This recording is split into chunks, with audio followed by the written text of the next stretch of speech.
Awesome. Hey, everybody. My name is Louis May, president of HammerSport Marketing, and today is the first episode of season 4 of the Marketing 101 podcast. And so I'm here with the CMO, Riley Seberg, and our marketing communication specialist, Greene. So we're going to start off the whole season 4 of our show by just letting you know a little bit more about ourselves. We're going to let Pat ask some questions. And the reason is, from here on out with our podcast, we're going to start having guests and having a little bit more specific discussions about marketing in general. We're going to pull questions from the audience. We're going to look at other resources to get questions. And we're going to rely on Pat to kind of give us, some outside point of view framework for some of these questions as well. We're going to do 1 to 4 episodes, not really sure, with just the 3 of us.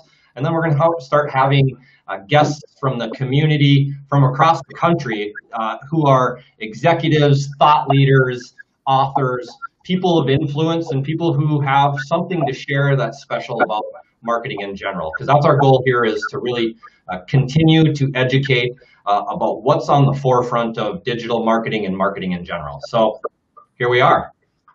What do you guys have to add to that? That sounds good. I think that was a cool intro.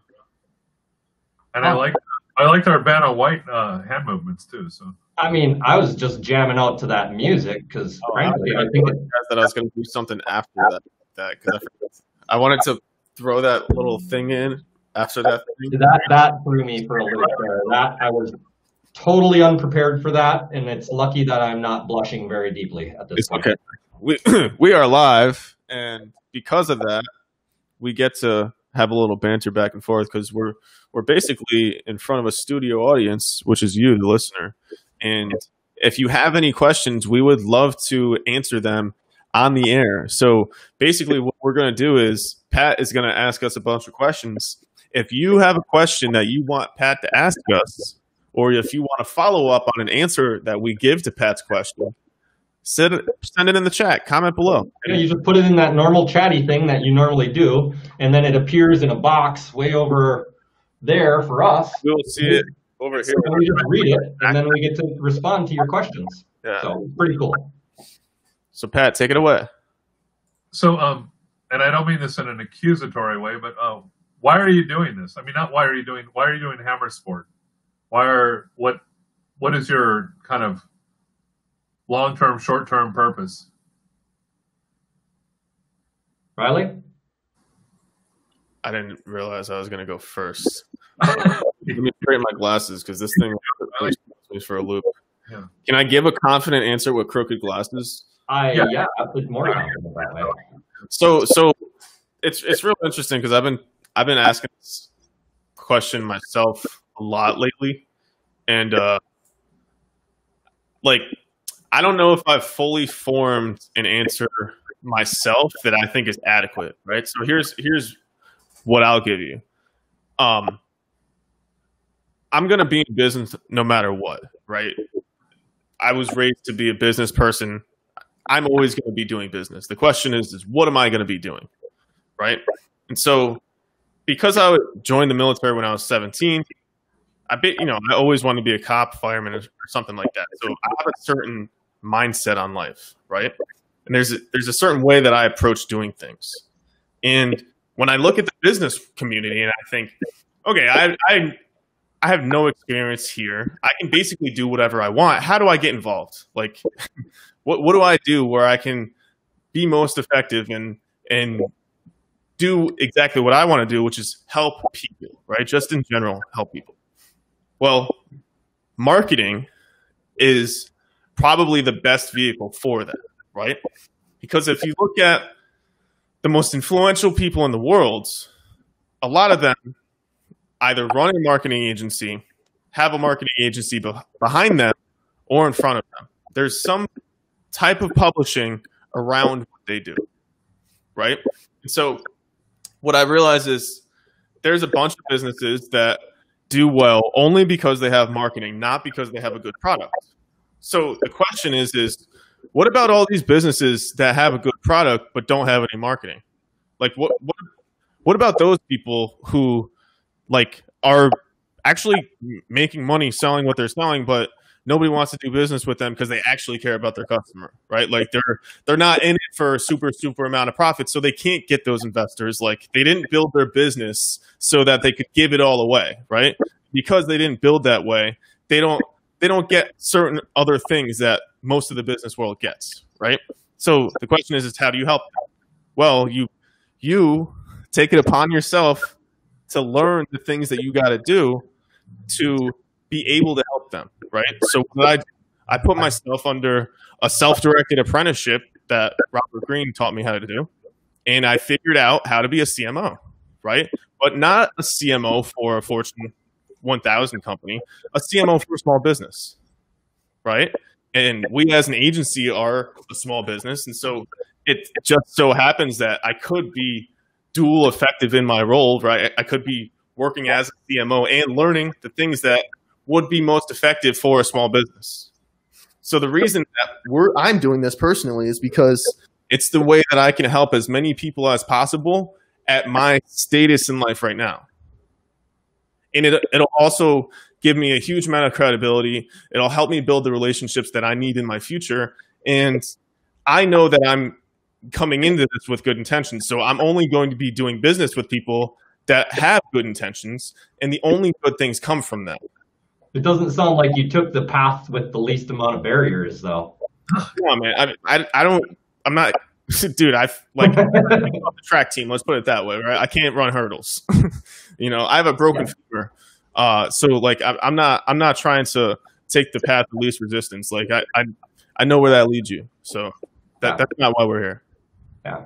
I mean, and you nailed a lot of what I was going to say too, because it's just a culmination of all of my experiences in the last 20 years of, what have I been doing and what have I been seeing and what are the struggles that we all go through ourselves and what are the struggles that other people and companies are going through.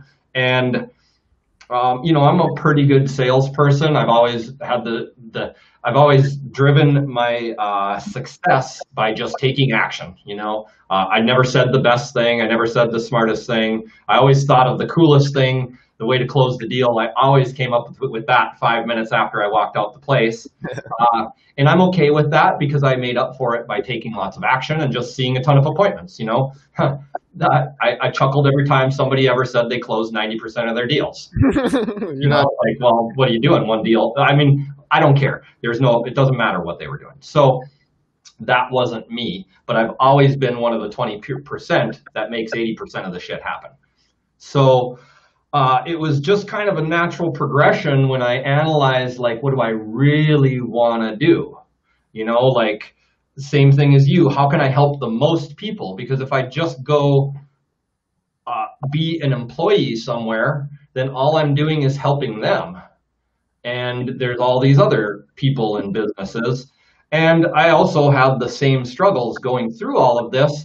I've been up against those companies that are providing or nearly doing a disservice when they do their business because they don't have a great service or product and they haven't put the time into doing that, and they might not have a good moral character that they're running on as well. And I saw them still just crush it.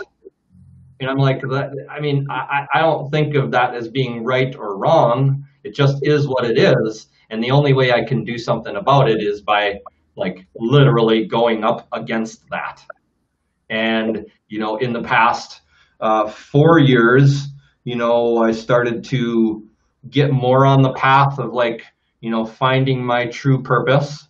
And I started to make changes in my life and take bigger risks and put myself way, way out there, way farther. I mean, it took, the first step was, as I've told many times, going and working for that commercial property investor. And it's a big step that I took in my life because it took a year to make that decision. He came at me and said the word billions. And I'm like, like I want to go work for a guy who's using the B word, So it took a long time to make that decision. But when I did, the boulder was sitting at the top of the mountain. And that was just me giving it a push, So, but it wasn't the push of where I was going. It was the push of more action, you know? So I still had to figure out where I was going, and I still had to say no a lot of times after that to get to where I finally knew that this is what we're supposed to do. This is what I'm supposed to do. I can't decide for Riley.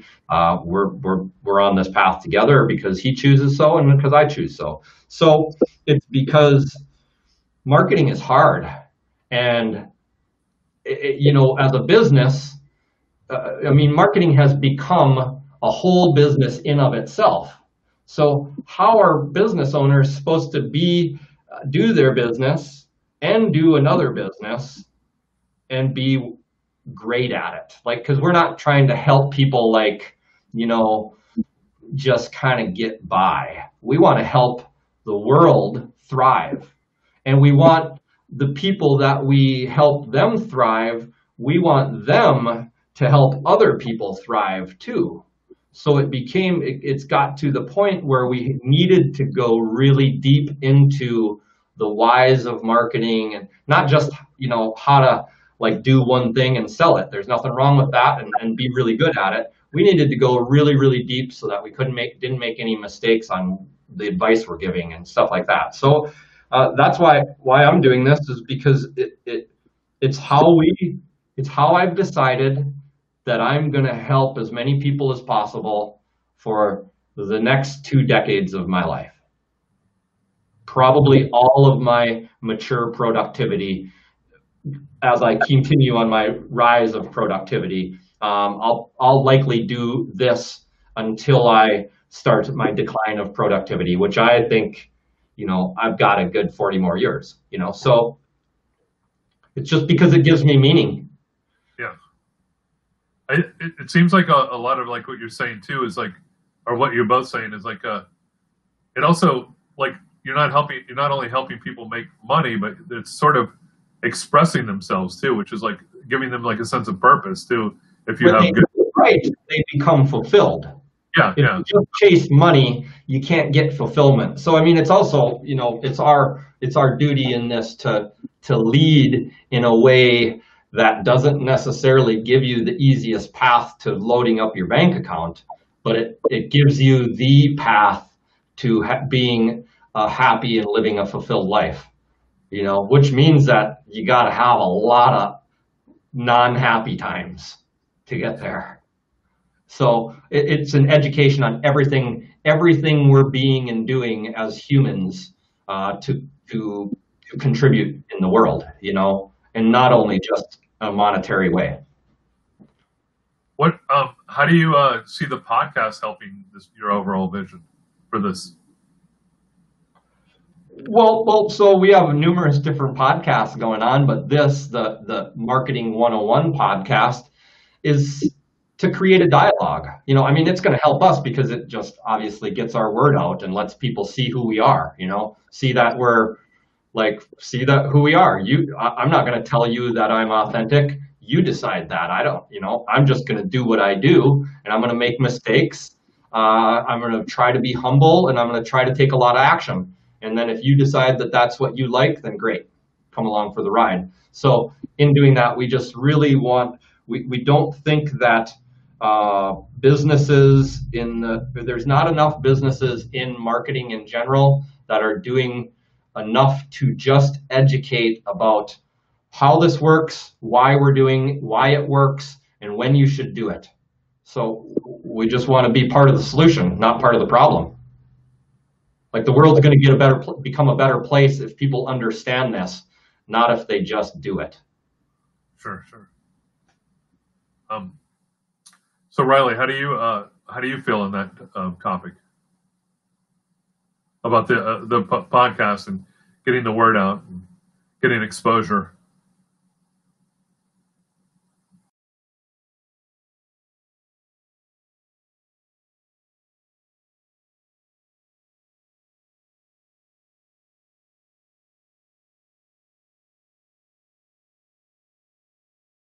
Jeez, I had myself muted the whole time so I wouldn't interrupt you guys.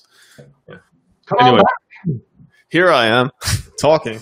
So I approached the Marketing 101 podcast originally from a really different perspective than what it eventually evolved into. The reason we started the podcast was to get awareness for our brand. Like it was that in a nutshell, right?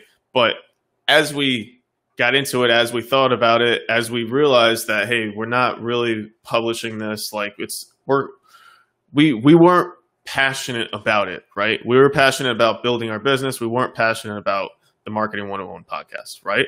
But when we got passionate about using the Marketing 101 podcast as a result of our business operations, then we started creating the content. The content started getting produced, right? So it eventually evolved into, well, now it's just a way to educate the market. It's a way to give back. It's a way to let people know that we have a certain set of values, that we do really care about what we're doing. We're not just trying to get you to listen to us so that you can do business with us. Like we're committed to service, if at least for only 10-20% of the time, right? If we're making a profit for 80% of the time, but 20% of the time we're still stopping and giving back, then we're going to do it, right? Like we're going to be okay with that. And probably the stuff that we learn from doing business, from making money, is going to be helpful to other By people. doing the education, it holds us to a higher standard of what we also do with that 80% that we do to make money. Like it is a literal part of our business model that our services get brought to market in 3 different ways: full service, by education, and just be educated by following us on social media. Like that holds us, I don't know about you guys, that holds me to a higher standard about what's going to come out of my mouth when I am charging for something. Yeah, especially because the stuff we're saying for free, you can already find for free, right? We're just giving you a central place to find it. That's all we're doing with this podcast, right? You already probably know this stuff, but wouldn't it be nice to have a refresher? Yeah. Right? So that's what this podcast is, and this is our example of living one of our values, which is altruism and just giving, right? So we know that this is going to bring things back. We don't know when, we don't know what it's going to bring, but we know it will. That's why we, as a marketing agency, have this set up to bring things back, right? This is why we use links. This is why we use the podcast. This is why we publish on YouTube. This is why we go live on 11 different places at once, right? Because we know that eventually this will trickle back to Riley Seberg, Pat Greene, and Lewis Mack. Right? And we're also doing as we say you should do. Also, when you start having guests on here to interview people that have been involved in business and marketing, how do you see that? Like Lewis talked about creating a dialogue, but I also could see some possibilities of you even learning from your guests too, or sort of an exchange, a bit of an exchange. Yeah, absolutely. I mean, I want to bring guests on here that I want to know so that I can be like, hey, I want to know more. Please share. Yeah, the whole point of the podcast is for us to get connected with people that are normally outside of our reach, that we can have a conversation with. And if we can't do business with them in the future, maybe we can learn something from them, become better, serve our clients better, and then turn around and teach that thing to you. And I also think that, while we do want to have thought leaders and other podcast hosts, people who know how to communicate like this, there's a whole world of business executives and directors of marketing that aren't doing this sort of thing. Yeah. And they have a world of knowledge that can be shared as well, but they're not sharing it. So I want to be a tool to helping other people's voice be heard. Yeah, if we make it easy for you to come on and talk about what you know or what you learned when you first started doing what you do, it's going to be useful to you. There's stories out there that are going to educate us on the new, and plus also that's going to show, there's not 2 ways to skin a cat. I don't really like that phrase. There's not 2 ways to get the thing done. There's 200 ways, and every person's story is so unique that there's a little bit of 100 like universally unique knowledge. Like there's 7 billion people on this earth, and that just means there's 7 billion different ways it got done. And it's also interesting how, I don't know, one of you guys mentioned this, but how a lot of people that have been successful have been motivated by previous failures too, you know, like that kind of thing is always interesting too, like what they did with the situation that looked like it, like a lot of people might have taken it like, oh, I'm not doing this anymore, you know, or I'm getting out of this, or I'm kind of like, those stories are always really interesting too. Luke, do you want to talk about failure? I mean, like it's what we have most to talk about. Like, you know. So. Yeah, I mean, we were literally having a conversation before we started this podcast about what could be perceived as a failure. Yeah, I always try to look at it like there's no such thing as failure if I actually look at it like that and learn from it, you know, and kind of like go, well, that wasn't a failure because it led me to do this or something. Yeah. You know? To me, every failure is an opportunity. Yeah, right? exactly. Yeah. Because on the flip side of failure is the opportunity to redeem yourself and then to make. Oh man, the feeling inside when you go from one side of that to the other, like we all experienced, like Riley. Well, you weren't part. Like Riley and I experienced together a week and a half, 2 weeks ago. You know, and being able to reframe that being able to reframe something really, really serious in your mind from failure to opportunity. Oh man, I mean, that is like, I get chills thinking about that happening, so much so that I'm like, what are we going to do that's really fucking wrong next? Here's if in a nutshell, if you were to say, hey, what does HammerSport Marketing do? What does HammerSport Marketing as a company do? We take failures and turn them into opportunities. That is all we do. I'm going to write that down. Yeah.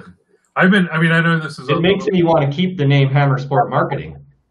This is a side, like a little tangent, but I've been watching the Chef's Table on Netflix, and every one of those, like the top chefs in the world, they've all had some situation where it looked like they should just get out of this business, you know, and then they end up rethinking what they were doing, almost and becoming better than ever. Hold on, because this is getting at something I think is really important, and it might even be more important than us and than this podcast episode, right?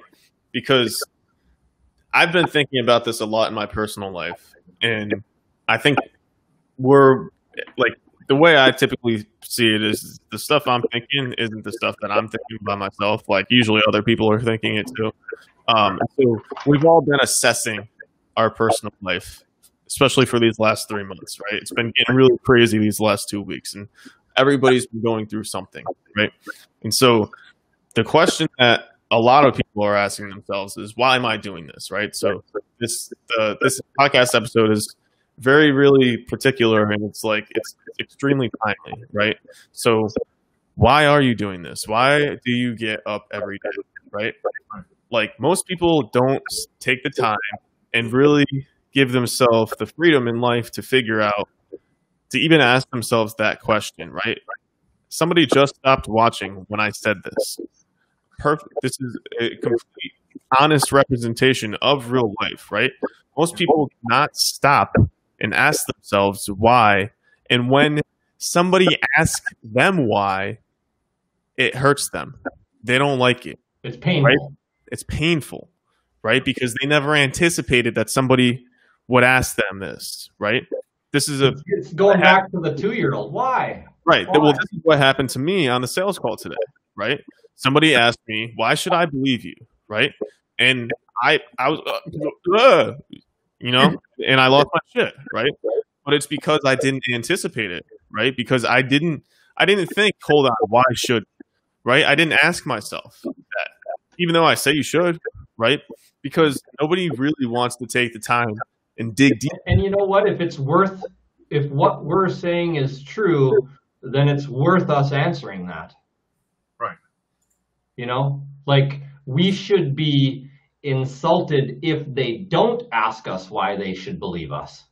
It's the only thing that matters. Yeah, and you should. And I'll tell you the reason why, because we're trying. Yeah. We're trying to do the right thing. If you look at, so the thing is like, our brand is powerful to us because we made it, right? It doesn't mean it's powerful, just that. It doesn't mean that it holds that same power to everybody else. But I think it's become powerful to our team.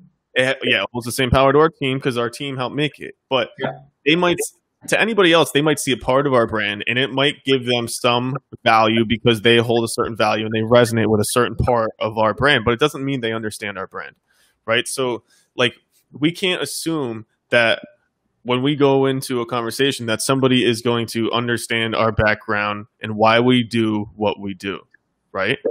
And you can't assume that you understand somebody else's background and why they do what they do, right? Because even what they're telling you isn't true, right? Hey, Jim, don't worry about it. Just want to acknowledge you. Thanks for listening. Come on in later. We'll you'll be able to see this later on. Yeah. There you go, Jim. Did you get to listen to my call with Jim Riley?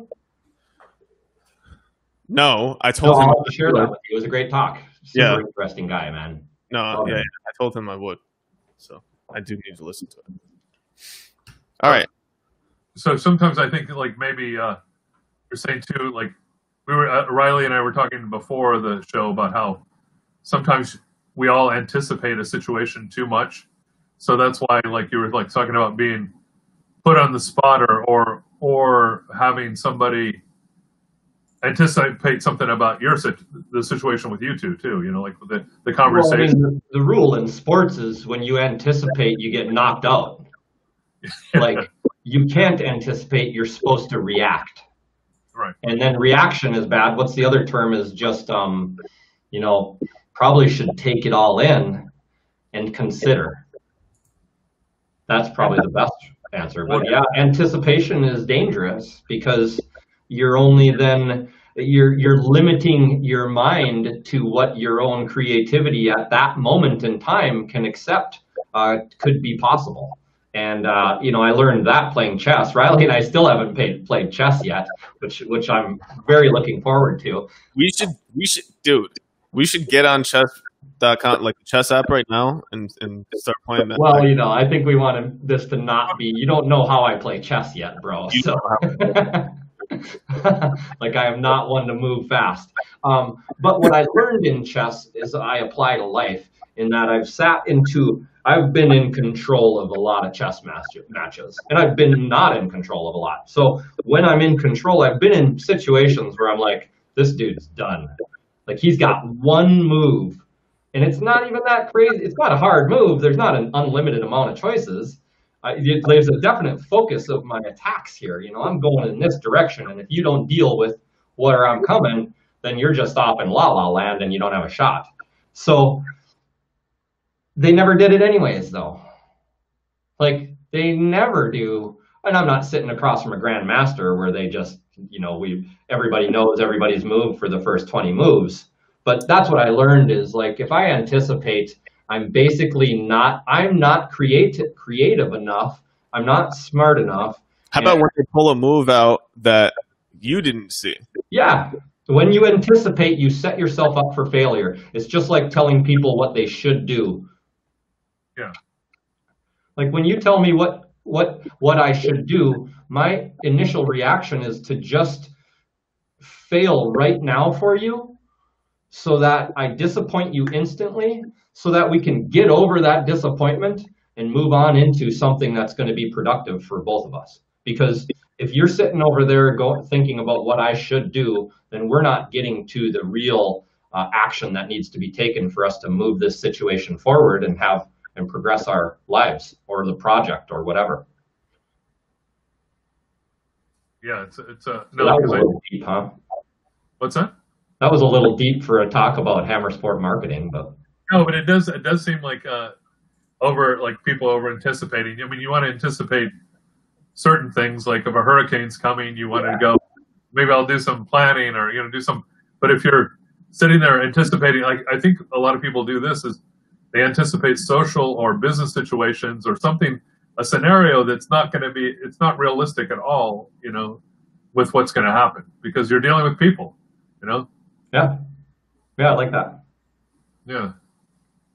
I mean, I do that all the time. Well, I'm sure everybody does it. oh, really. yeah. I mean, we want to make sense of the world, so we have to like construct things in our mind so that we feel in control. Yeah. Because it just lets you have a lower heart rate, if nothing else. So what do you guys think about, because we were talking about off camera about digital marketing being like kind of complicated for a lot of, like complex for a lot of people to understand. What about something like that when they want to, when you want to explain something like that, and they also have those anticipations, Business is hard for people to understand. Life is hard for people to understand. Yeah. Like I'm saying, like the sort of how it functions, sort of. I mean, the thing is like you got everything gets broken down to the fundamentals, and like if you don't have a grasp on the fundamentals of tying your shoe, you're gonna trip. Yeah. Right? Like, there's a certain way that you do things, right? There's a so Lewis and I have this conversation all the time because people tell us that we're doing things wrong, right? And if you're motivated by certain things in life, then you're going to be doing, like, you're going to be seeing the things that we're doing from an alternative perspective, and you are going to disagree with it, right? But with business, there's a certain way of doing marketing, right? And you can say, no, you do marketing like this. No, you buy ads like this. And you can, like, yes, if you're most interested in this KPI, then yes, you would do this specific thing, right? But if you're doing things in the interest of the business for the long term, the majority of your quote unquote spend is going to be on the brand, right? Yeah. That's where it's going to be focused. Okay. It's not in customer acquisition. Facebook ads got people fooled. Everybody started to think that you can build a business off of customer acquisition. Facebook ads are the new website, and they're not anymore. Only if you're building a business to sell it to somebody who doesn't understand business, yeah, you can get by on customer acquisition. But if you don't have a brand, which is the key KPI that you look at to figure out if you have a brand, is lifetime value, right? If a customer comes back, then you have a business, right? Like, you don't make money on the front end. Everybody knows this, especially if you're paying to get the customer, right? So what a big issue of what happened in the quote unquote make money online or the Facebook ads industry as a whole is everybody started to think that you do business on the first sale on the margin, and that's where the profit is made. And it's like, no, man, like, if you're going to do that, you're going to burn yourself into a hole. And you know how many people have done that? A lot. Like, a lot. What he means there, Pat, is it's just not as simple as just meeting someone and selling something to them. I was just like, if somebody comes to you and doesn't have a clear understanding, do you try to educate them on that, or like an educate or on a digital marketing? Like, they don't really, they like, depends where they're coming from. They could be really close to, being to understanding, but they're like, what they don't understand is kind of setting everything back a little, so. I mean, it so much depends on every single unique situation, because the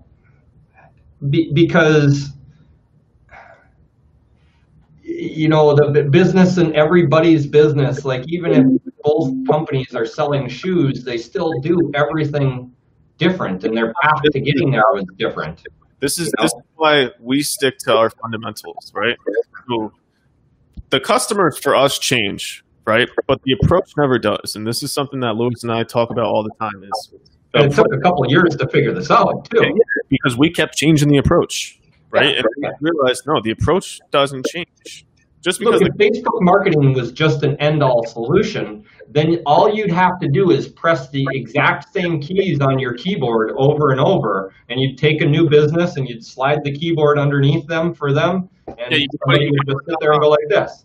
on an assembly line, right? Yeah, and it's not that way. Like, even if they're the same exact business where they both sell Nike shoes, there's some kind of variable in there that makes the application of any single marketing tactic need to at least be tweaked in the right way. So I think the question that Riley asked and I asked more often than can we make money on this person doing that is why might this not work? Right. That's the question. And that doesn't make you a lot of money for a long time. Yeah, especially if you're actually focused on solving the issue. Yeah. So when you say why might it not work, you are trying to solve the issue, is what you're saying. So Yeah, but we want to make sure that we're not like we're taking. We want to put it all on us, so that there's way less risk for other people. That just takes a lot. That takes longer because we're not willing to just take their money because they said they need this, they want this. You know, everybody has their first level problem. This is what they think is the problem, and they might be right, they might be wrong. And we know how to solve that first level problem, but there's always the deeper underlying issue of what's going on here. You know, if Ogilvy was sitting there and had been watching them do the last 5 years of their business, what would he say is the real issue here? And that's what we needed to get to that point before we wanted to go full out. Before I started being willing. This is most people know more about. Every single person that we do business with knows more about their business than we do.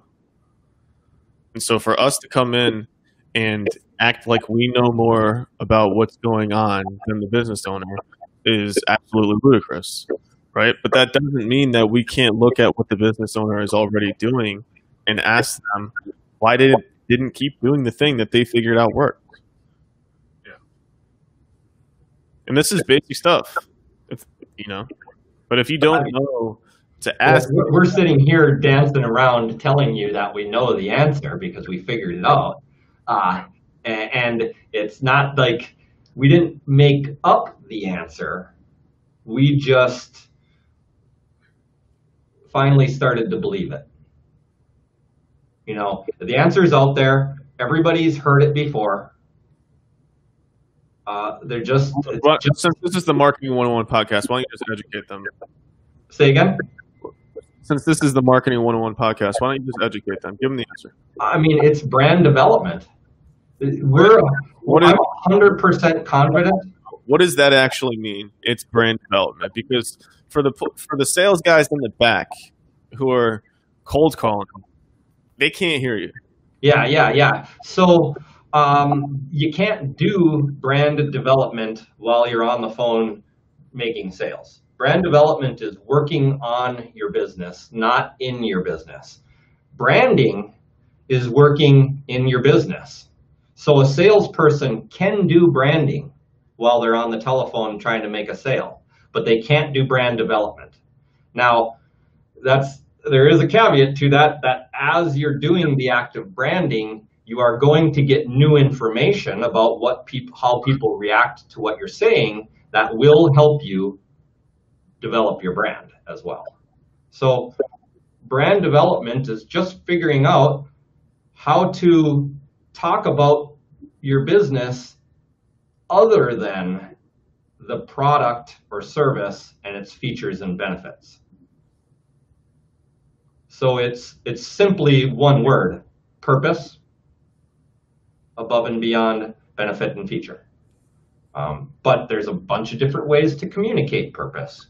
And you have to analyze all the different, we've put it together. Nobody's, the day somebody finishes our whole thing of questions, they're going to really rock it out, because we haven't finished all our own questions. We haven't answered all our own questions.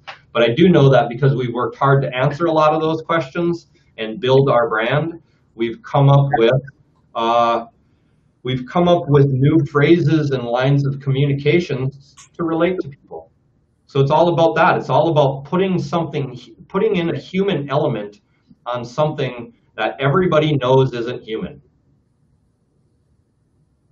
I see somebody has a question, but I don't know what the question is. It says I have a question. Somebody. If you want to ask the question, go ahead and put it on there. You know. Yeah, feel free to post your question. So. Q. Yeah, he will. There's a little lag time on this whole thing too, so that's all right. So yeah, that's why we brought it up. I'm 100% confident that whether I charge somebody $1 or $100,000, I'm never, ever, ever going to do you harm by helping you build your brand. Like, it might take longer for you to make money. You might not pay your mortgage because of it. So I'm not saying that this couldn't, there's still needs to be balance on you doing the things you need to do to survive and make it through this. But you're never going to hurt yourself by learning how to build your brand or doing brand development. So, that's what we focused on once we realized that, we're like, we've been doing this all our lives. We just didn't know we were doing it, and we didn't focus it on this. So Pat, go ahead, and looks like Q came up with a question. I love that. This is awesome. Why don't you read that out for us? So Q asks, as all industries are moving towards inclusiveness and diversity, what is your company doing to allow Black Lives Movement to proliferate in your content without taking away from your brand? This is actually a really, really good question. Yeah. Q. I can answer that with one word. Yeah, go ahead. Acknowledgement. Yeah. Acceptance. Yeah. Right? Encouragement. Yeah. Yeah. So, actually, let's use this as an opportunity to support the Black Lives Matter movement and all of those people that are in the streets protesting for Breonna Taylor, letting the police know that they are not going to accept people kicking down their doors and shooting their citizens. Yeah, that one guy who did that, he was just doing his job. That's why we all know that. He was doing his job. The problem is his job was wrong. Like, this is America. Like, that's my door. Yep. And whether I'm white or black shouldn't matter of whether that door is going to get kicked down. I mean, you're like, Riley's a veteran. My dad is a combat veteran in Vietnam. He wasn't in the army. He was in the bush for 10 months straight.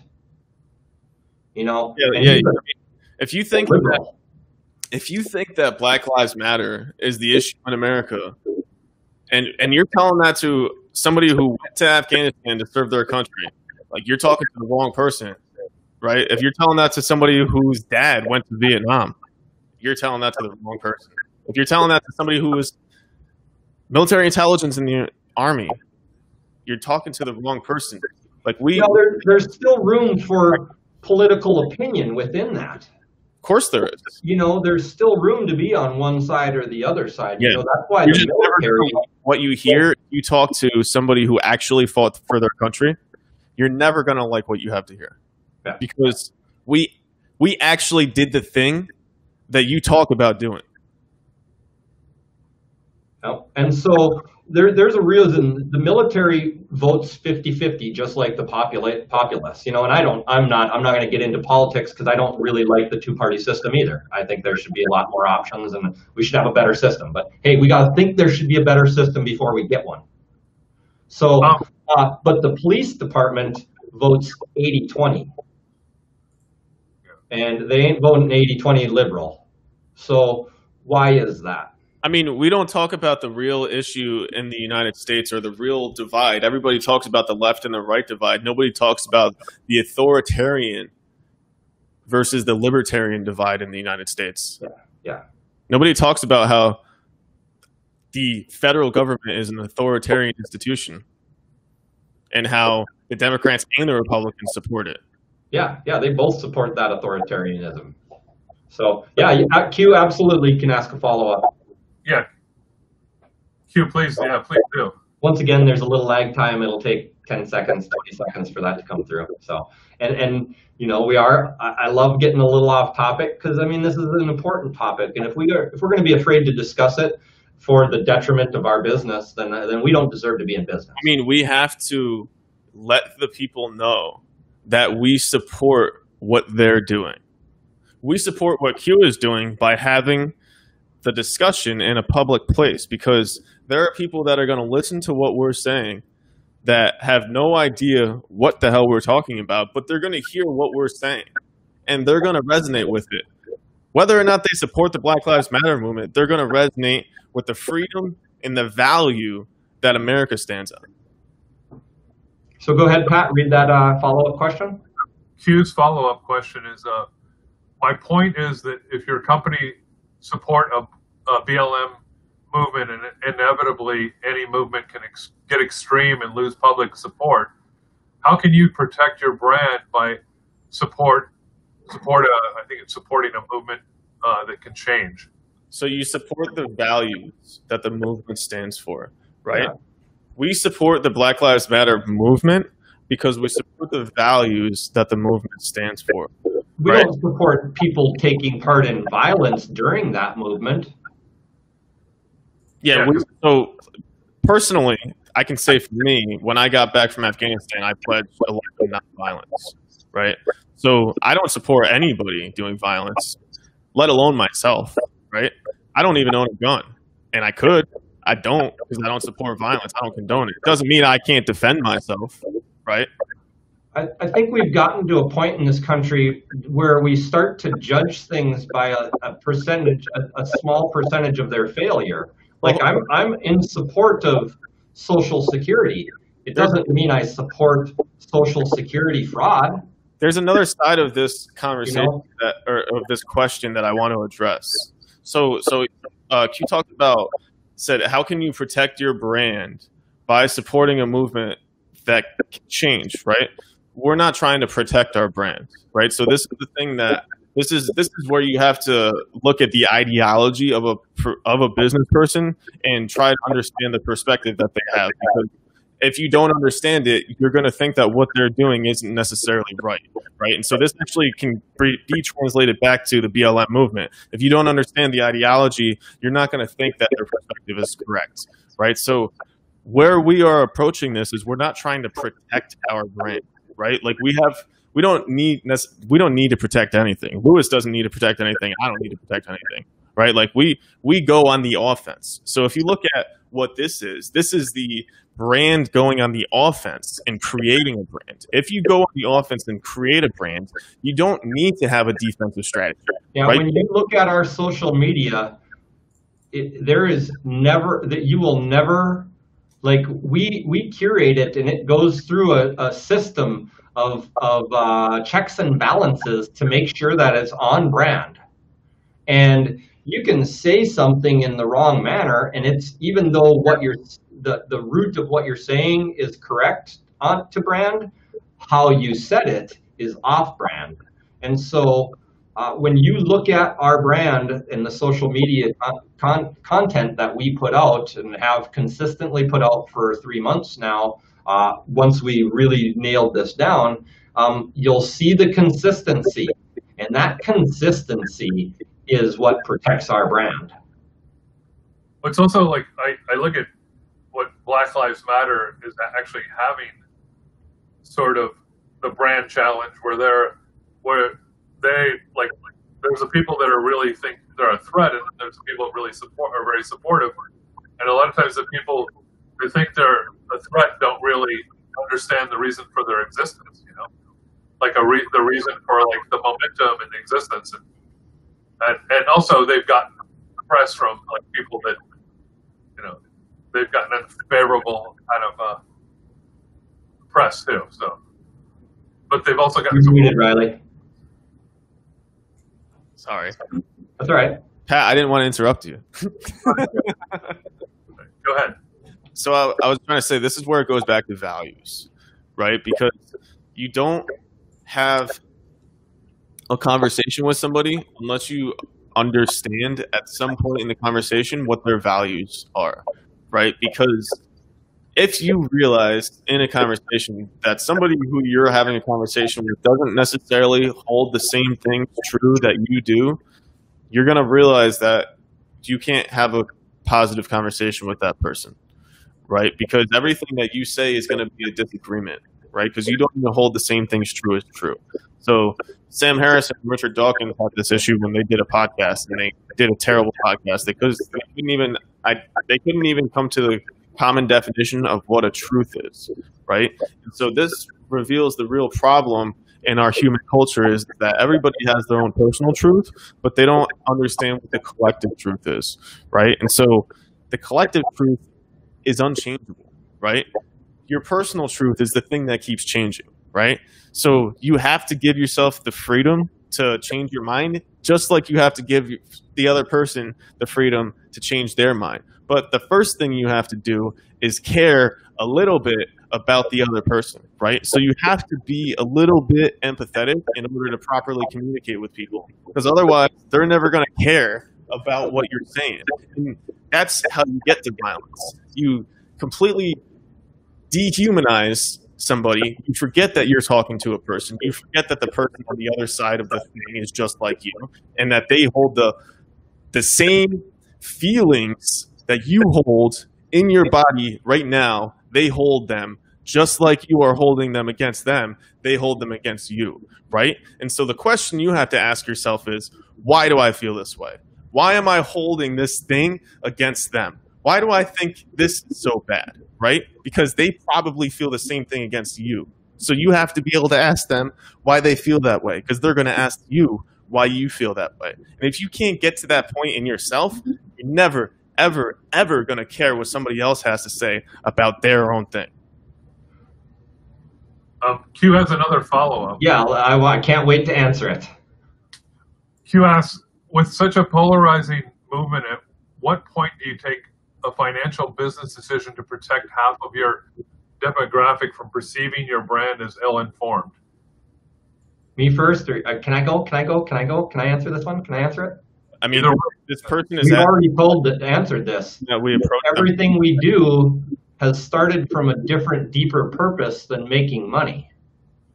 And so because of that, the caveat to that is good marketing has to market segment somehow. So that's going to be unfortunately, but fortunately, you're going to be driving people away to attract others. And that's just marketing. I mean, if we can do half business with every single person, if we can do 1 penny of business with every single person that believes in BLM, we're going to do really well. So we actually segment our market much further than that.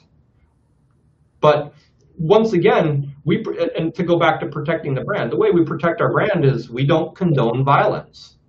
It just happens that we don't agree that the violence is perpetrated by peaceful protesters. In fact, I'm 100% sure that the violence is not perpetrated by peaceful protesters, because you can't be one and be the other.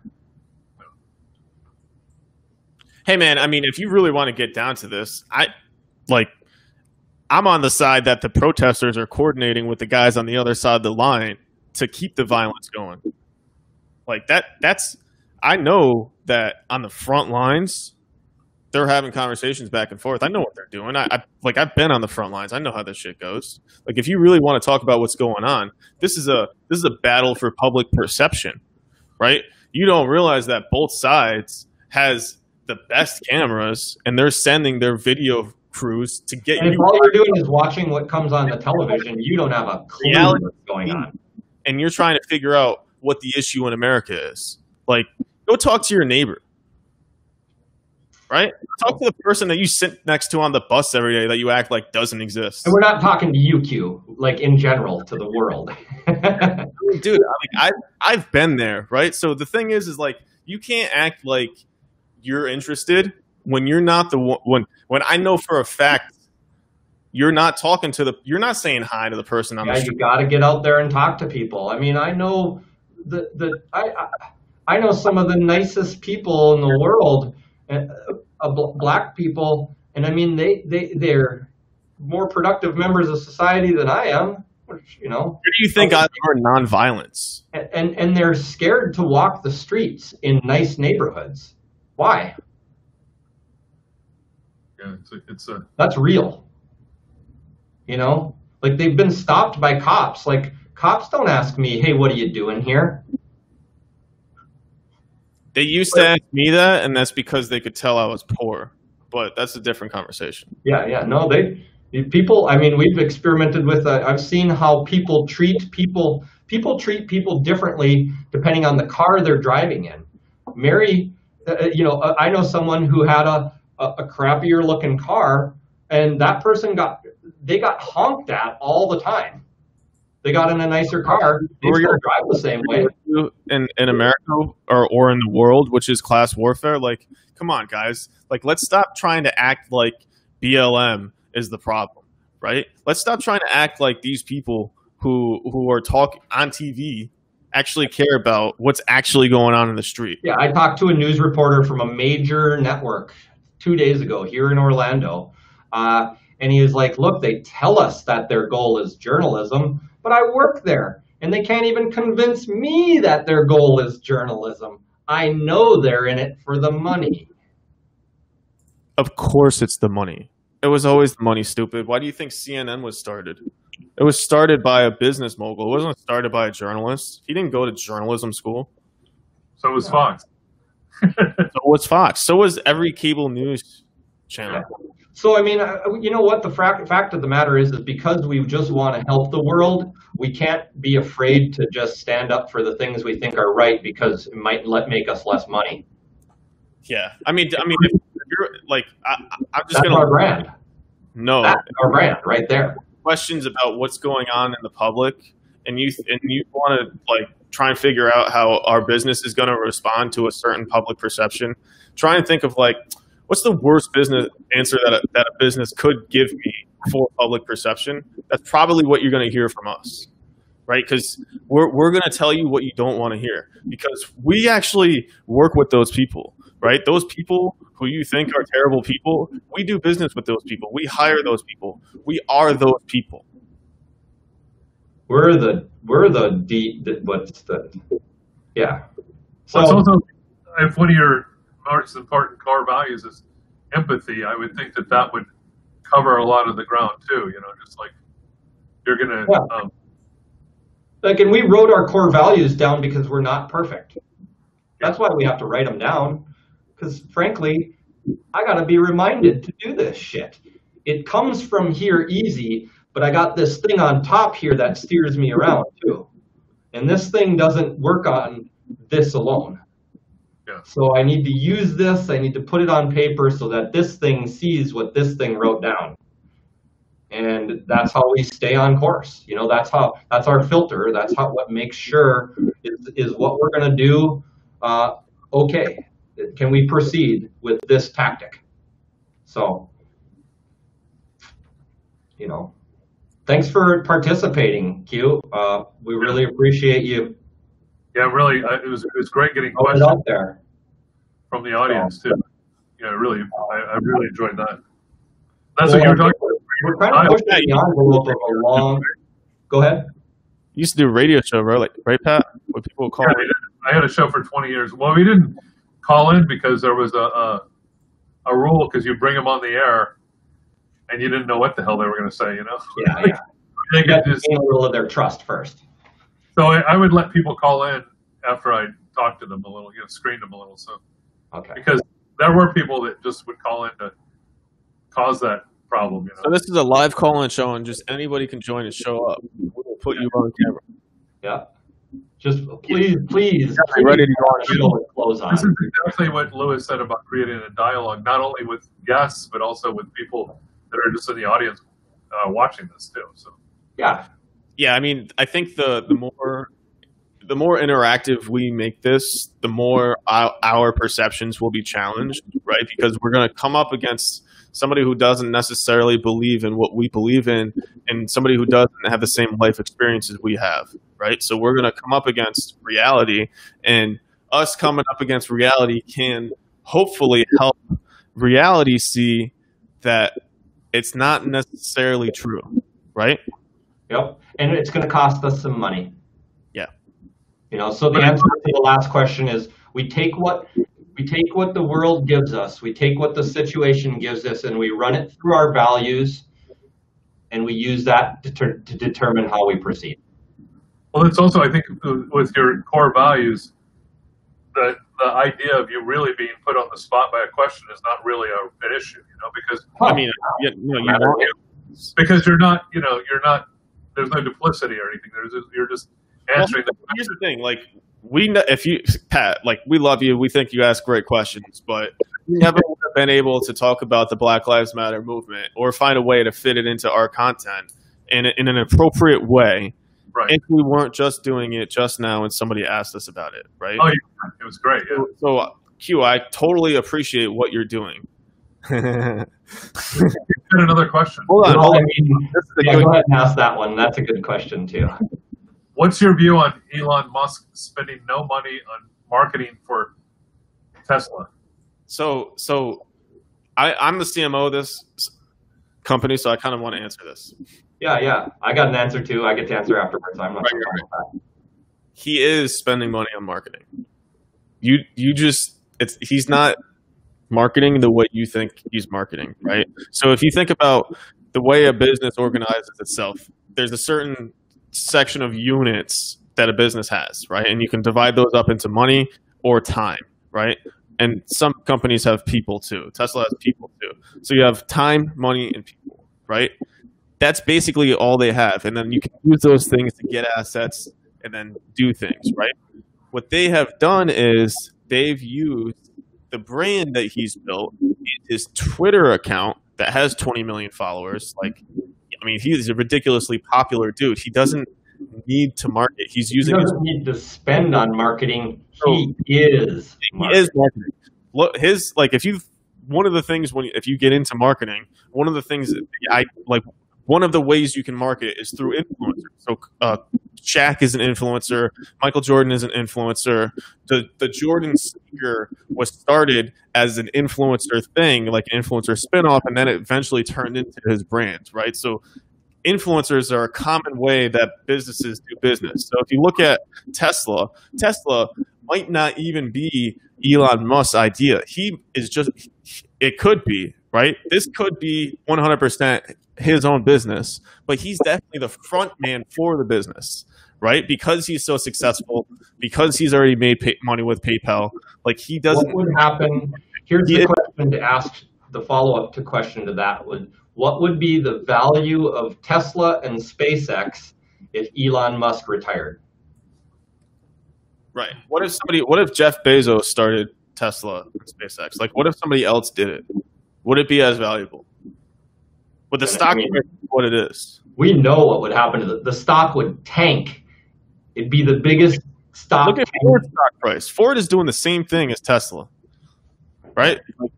They have electric. Look at their stock price. But they didn't build a brand like Elon did.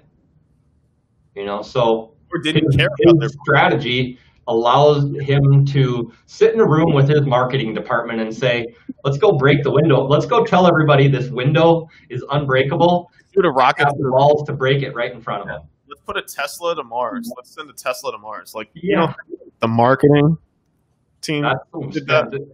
That's some expenditure right there, dude. That costs a little bit of money. It's almost like he's a star who has the paparazzi doing the work for him. We agree 100% in it because you're supposed to do it in a way that achieves your goal the best. Here's another good question.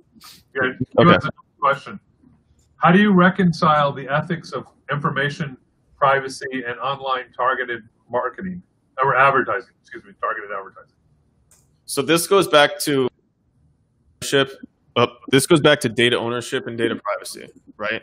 And so if you're in our industry, you're not going to like GDPR, right? But GDPR, for the most part, is the EU's regulation for data that came into effect, I think, in 2018, right? And basically, it's a more stringent effect, and it's all permission based. So if you understand who Seth Godin is as a marketer, the idea of permission marketing should already be familiar to you. That's GDPR.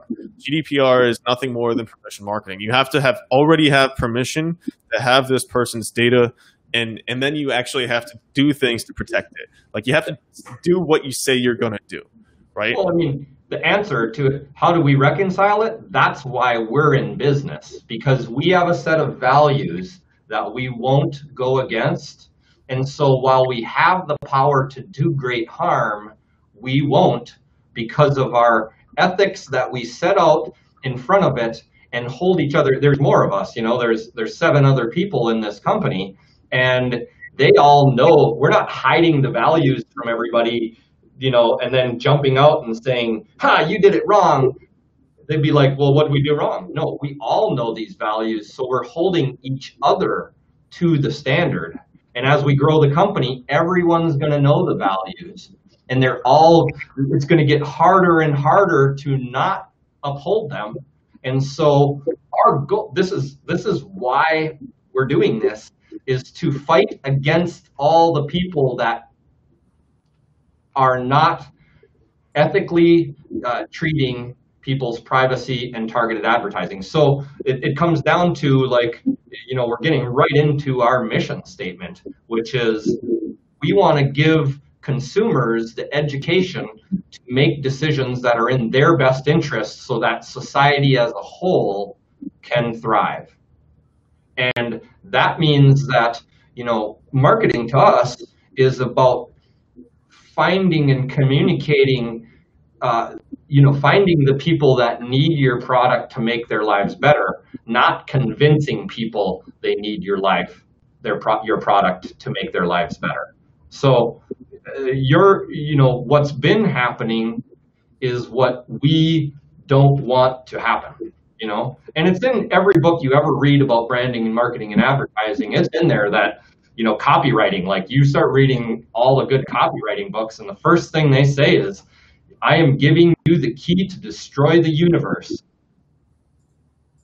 Yeah, I mean, this is what every single superhero comic book was based on. With great power comes great responsibility. This is why you're talking to 2 Army veterans and somebody who absolutely believes in the idea of service and sacrifice, right? Like, you're talking to people who 100% understand the power of the media, power of marketing and advertising, and even above that, the power of data, right? So when you understand the power of these things, you actually understand that you don't necessarily need the PII to have the identifiable information come from that data, right? Like, you don't need to see somebody's credit card number to do a transaction, right? Like, you don't actually necessarily need to do that, right? So you don't need to store somebody's credit card number in your database, right? That's a trick. It's a dirty trick to make sure that you get to make more money.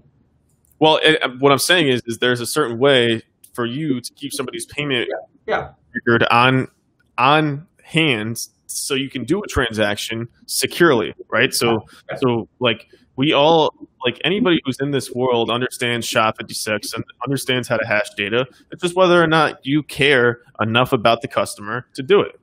Yep. And so, I mean, and then it gets down to, look, we told you why we started doing this, but it's not why we do it every day. Like, I mean, the reason I do this every day is because I've seen how awesome it is to give a person a safe space to thrive in. Like, people can't thrive until we give them that safe space. So we start by doing it here in our company so that we can share that with the rest of the world. So this is all about doing exactly what you asked there, which is giving people outside of our organization a safe space to thrive in, because you can't thrive until you feel safe. That's why America is such a great country, is because we have the rule of law. And without it, we have not, like that's, then it goes away, so it's not it's not left thinking or right thinking that takes that away. It's, shoot, I lost what I was going with there. It's the rule of law that allows that to happen, so kind of got off track there, but that'll happen. So I'm going to I think we got to, What a great way to wrap this up. What was that, Lewis? I mean, this I was think like, we should wrap this up. yeah. Yeah, I think it's been an awesome conversation. really appreciate Q's questions, because Q definitely added. Shit, man, I'm late for an appointment. Q added a lot. I gotta get going, guys. This was great. Okay. Thank you, everybody. Bye. Thanks everybody for watching, and thank you, Lewis and Riley and Q and Jim or whoever else was. Well, they were sending us messages too. So. Yeah. You'll Thank see you. us again soon. Okay. Thanks.